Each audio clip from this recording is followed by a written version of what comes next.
नमस्कार, आप देख रहे हैं सच की पड़ताल। मैं हूं नगमा। आज नकली दवाओं के रैकेट की पड़ताल करेंगे। दिल्ली पुलिस की क्राइम ब्रांच ने कैंसर के लिए नकली दवाएं बनाने वाले और सप्लाई करने वाले एक अंतर्राष्ट्रीय गिरोह का पर्दाफाश किया है, जिसमें 8 लोगों की गिरफ्तारी हुई है।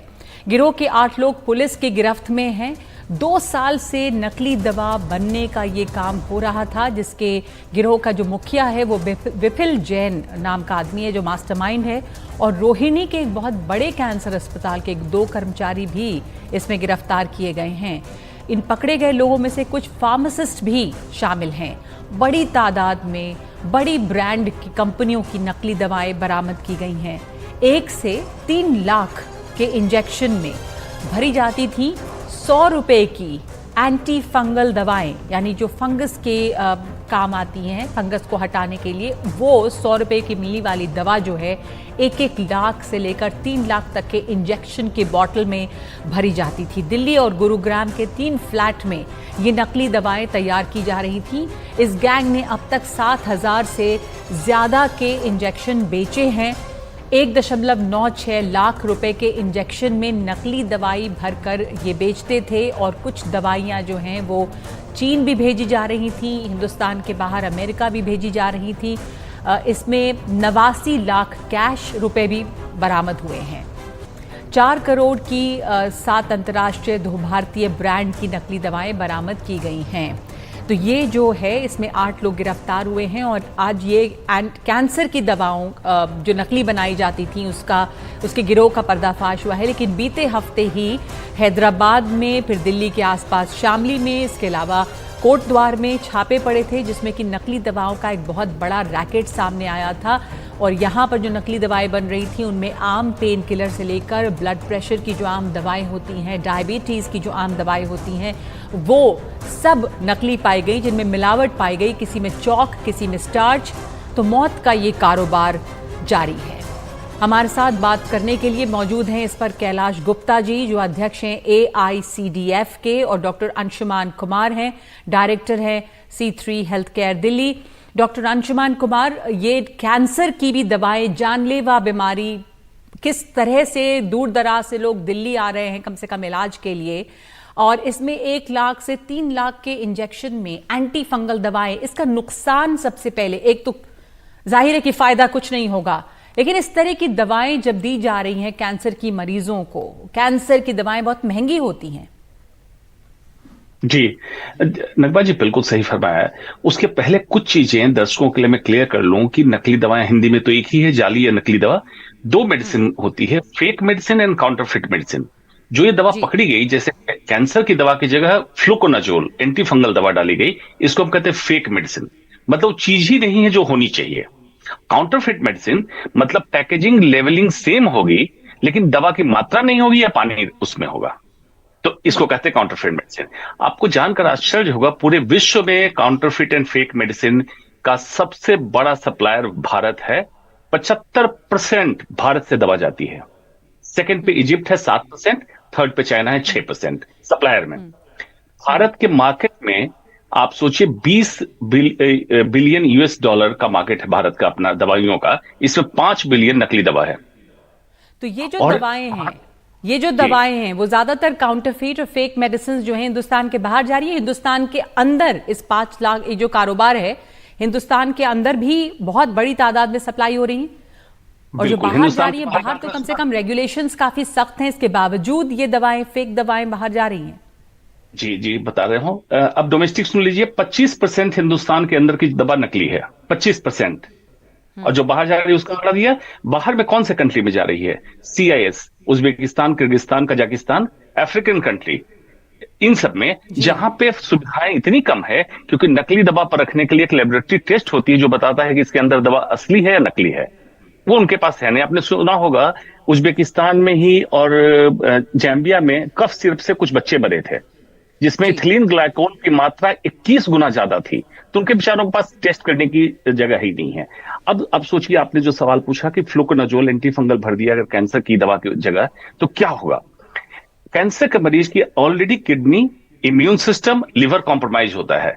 फ्लूकोनाजोल का साइड इफेक्ट किडनी पे बहुत बड़ा है। हो सकता है किडनी फेलियर से इस मरीज की जान चली जाए, मतलब ये जानलेवा है। अगर एक लाइन में कहूं कि इस कारोबार को क्या कहेंगे, ये मास मर्डर है। अगर मर्डर की सजा फांसी हो सकती है तो मास मर्डर की सजा सरकार निर्धारित करे क्या होनी चाहिए। इस पे सख्ती बहुत ज्यादा जरूरी है। कैलाश गुप्ता जी, आपकी राय, किस तरह की सख्ती होनी चाहिए, किस तरह की सजा होनी चाहिए? मास मर्डर है ये। ऑलरेडी देखिए आप, कैंसर जैसी बीमारी से मरीज जूझ रहे हैं और ऐसी दवाएं जो उनके और ऑर्गन फेलियर की ओर लीड कर रही हैं। जैसे हम एंटी फंगल दवाएं भरी हुई ये शीशियां मिली थी, मरीज इस भरोसे से जा रहा है कि जो इंजेक्शन लिया जा रहा है कीमोथेरेपी में उससे उसका इलाज होगा। इलाज तो नहीं, उल्टे इतना भयानक नुकसान।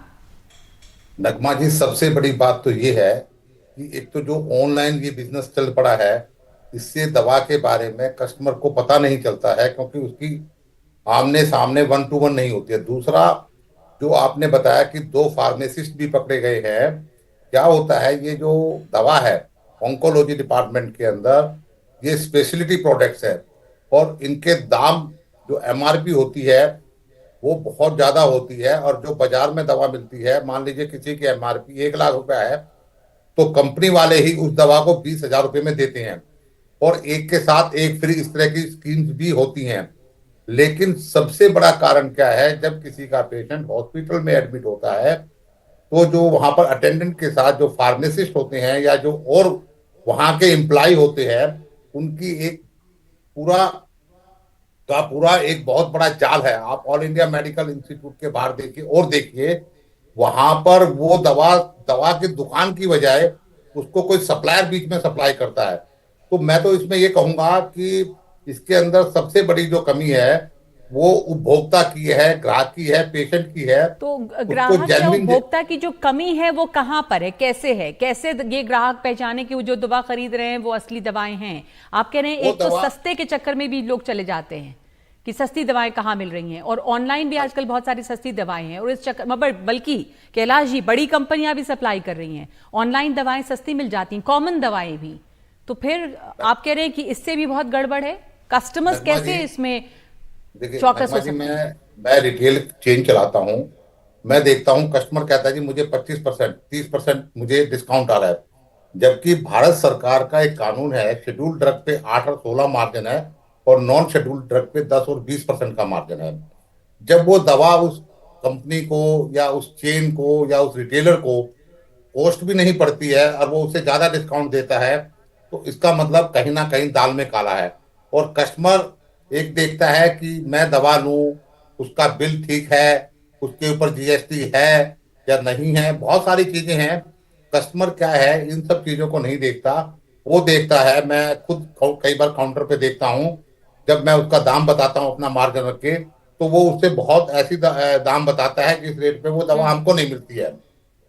कैलाश जी, एक बात और, आप कह रहे हैं कि सस्ते के चक्कर में भी बहुत गड़बड़ हो रही है। कई बार हमने ये भी देखा है, डॉक्टर अंशुमान आपको भी इसमें जोड़ना चाहूंगी, कि जो खाली शीशियां होती हैं इंजेक्शन की या दवाओं की खाली, उसको ये भी कहा जाता है कि अगर आप वापस कर दें तो डिस्काउंट मिलेगा। ऐसा भी हो रहा है क्या? और ये भी एक बहुत बड़ी गड़बड़ है, ये नहीं करना चाहिए, क्योंकि इसमें भी आप देख रहे हैं कि इंजेक्शन की शीशियों में नकली दवाएं भरी गई, तो उनको डिस्पोज करना भी एक बड़ी रिस्पॉन्सिबिलिटी है कि ये अवेलेबल ना हो ऐसे। नगमा जी, इसके अंदर सबसे बड़ी बात डॉक्टर अंशुमन जी, आप कुछ दिखा भी रहे थे। हाँ, मैं इसीलिए दिखा रहा था कि देखिए, मैं एक अस्पताल का डायरेक्टर हूं, फिर भी एक खाली शीशी जब मैं लेके आऊं तो मेरे अकाउंट पे शीशी चढ़ाई गई है। कल सुबह मैं इसी प्रोग्राम के लिए लाया था, कल सुबह मैं जब वापस करूंगा तब मेरे अकाउंट से ही होगी, इस शीशी को डिस्कार्ड किया जाएगा। NABH, national accreditation board of hospital, कहता है महंगी दवाइयां, खास करके जो इस तरह कैंसर की दवाइयां हैं, इसकी अकाउंटेबिलिटी शीशियों की भी होनी चाहिए, और साथ में इसका जो कवर है ये जाता है जो स्पॉन्सर्ड कंपनी है, जो मरीज का इलाज अगर करा रही है, जैसे पैनल्स होते हैं, उनमें एविडेंस के तौर पे कि उनको दवा चली है और कंज्यूम हो गई है दवा, इसका फिर खाली वाइल का दुरुपयोग ना हो। तो ये उस पार्ट पे लैकिंग हुआ। इसके नेक्सस में मैंने ये भी सुना था कि एक सरकारी अस्पताल से खाली शीशियां सप्लाई की जाती थी, 5,000 रुपए में पूरा बन जाता था। दूसरा, और जो होलसेल मार्केट से दवाएं लेते हैं फिर वो डॉक्टर अंशुमन, वहां पर भी एक प्रॉब्लम आ रही है। और जैसा कैलाश जी बता रहे हैं, सस्ती दवाओं के चक्कर में भी मुश्किल है, लोग सस्ती दवाएं खरीदने के चक्कर में एक के साथ एक फ्री ऐसा लेना लगते हैं, और वहां पे भी ये नकली दवाओं का कारोबार बढ़ता है। नहीं, कैलाश जी ने दो अलग बातें कही। एक तो कही कि जो ऑनलाइन और सस्ती दवाएं मिलती है उसकी गुणवत्ता की कोई पहचान नहीं है, ये बिल्कुल सही है। लेकिन हाँ। कैंसर की दवाई में कैलाश जी ने कहा कि एमआरपी जो लिखा होता है, मैक्सिमम रिटेल प्राइस, वो बहुत ज्यादा होता है, प्रॉफिट मार्जिन बहुत है, साथ में एक के साथ एक फ्री। लेकिन ये बेनिफिट किसको मिलता है? फार्मेसी को मिल रहा है बेनिफिट। और ये बेनिफिट के चक्कर में नकली दवा बनी। अब पता चला 1,96,000 उस पे एमआरपी है, एक के साथ एक फ्री मिल गई, तो मतलब आप रखिए 4 लाख की दवा, आप 100 रुपए की नकली दवा भर के उसमें 4 लाख कमा रहे हैं। ये अट्रैक्ट कर रहा है। इस पे बार बार मैंने सवाल उठाया है कि महंगी दवाओं पे MRP drug price control authority, जो ministry of chemical and fertiliser के अंदर है, जी। उसके काबू में है। तो इतनी मार्जिन रखी क्यों जाती है? मार्जिन को कंट्रोल करें, कैपिंग करें। और all medicine are essential medicine. 492 पे कैपिंग हुई, बाकी मेडिसिन अभी भी कैंसर की ओपन मार्केट जी। में है, उसमें जो भी जी। मर्जी है ले सकते हैं। जी जी। जी, धन्यवाद आप दोनों का। हमारे पास वक्त इतना ही है, लेकिन ये बहुत महत्वपूर्ण मुद्दा है जिस पर और चर्चा होनी चाहिए कि इस पर किस तरह की सख्ती की जा सकती है कि ये जो एक कारोबार बन गया है जिसमें बहुत मुनाफा है और मुनाफे के लिए ये सस्ती दवाएं और नकली दवाएं बन रही हैं, बट जानलेवा साबित हो रही हैं। वो तो कस्टमर्स को बहुत सचेत रहने की ज़रूरत है। एक ब्रेक लेंगे और अब सरकार ने सख्ती की है फार्मास्यूटिकल कंपनियों पर भी। ब्रेक के बाद आपको दिखाएंगे कि क्या है वो गाइडलाइंस।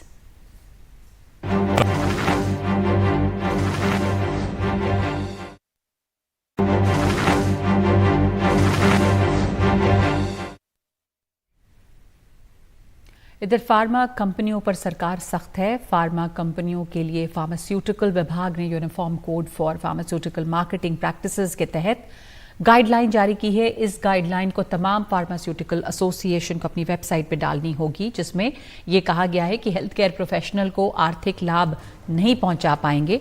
परिवार के सदस्यों को लेकर भी कई तरह की पाबंदी है। मुफ्त सैंपल सिर्फ क्वालिफाइड डॉक्टरों को ही मिले, फ्री सैंपल भी तय मात्रा से ज़्यादा नहीं, बाजार में आने की इजाज़त से पहले दवा का प्रमोशन नहीं, प्रोडक्ट के विज्ञापन को लेकर भी सावधानी बरतनी होगी। प्रोडक्ट को लेकर किसी दावे के भी दिशा निर्देश हैं। किसी प्रोडक्ट से तुलना करने को लेकर भी दिशा निर्देश जारी किए गए, यानी कि आप किसी भी प्रोडक्ट से अपनी दवाओं की तुलना नहीं कर सकते अच्छी या बुरी बताकर। तो इस वक्त सच की पड़ताल में इतना ही। नमस्कार।